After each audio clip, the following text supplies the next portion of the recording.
The changing climate is hitting agriculture hard, especially in Africa.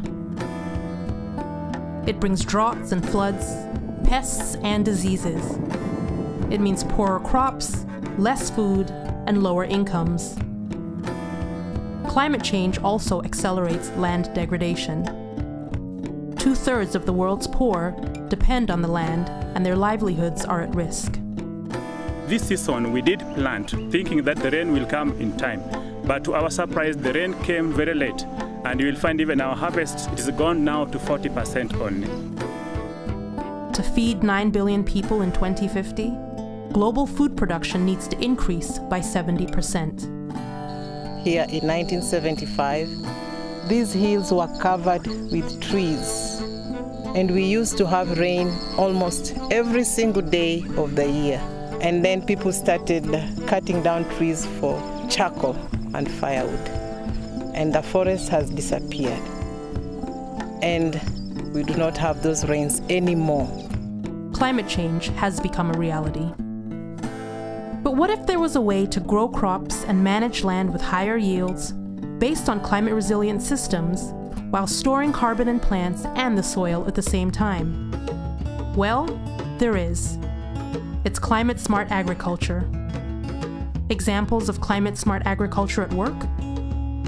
Water harvesting captures runoff for better crops, helping farmers adapt to erratic rainfall in dry areas. On-farm trees protect crops from wind, provide nutrients through their roots and leaves, and are a source of fodder for livestock and firewood for the kitchen.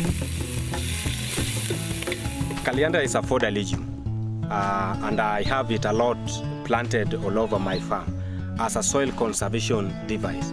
It's planted along the contours to prevent soil erosion. You can see this one is here, the other one is up here, and quite a number are also downstream. Another benefit of coriander, I also use it for as a fodder crop, that is to feed my animals. Mulching and intercropping are practices that ensure more reliable yields. And zero-grazed livestock can make intensive use of small plots, providing milk and returning manure to the land.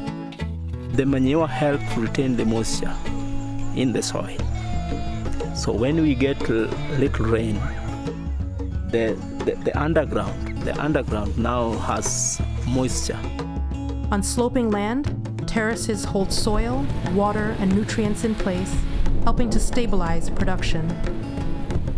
Did you know that agriculture, soil erosion, and deforestation together contribute 1/3 of total greenhouse gas emissions?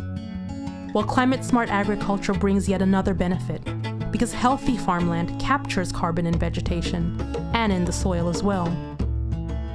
If farmers increase carbon in the soil, they can even earn money through carbon credits. The World Bank is piloting this approach in Kenya. It's going to help a lot because first it's going to provide extension service to totally new areas where we've not been. Secondly, it's going to be a learning point for everyone who is concerned with carbon issues, really, because it's the first time it's going to incorporate issues of soil. So climate-smart agriculture is a triple win. There's more food on the table, there are healthier landscapes that are more resilient to droughts and floods, and at the same time, plants and soil capture more carbon. Many farmers are climate-smart already. In Burkina Faso, in China, in Brazil, in India, in Ethiopia, and in South Africa. Climate-smart agriculture. It's a path to green growth. So now is the time to take action. You can make agriculture a part of the climate change solution.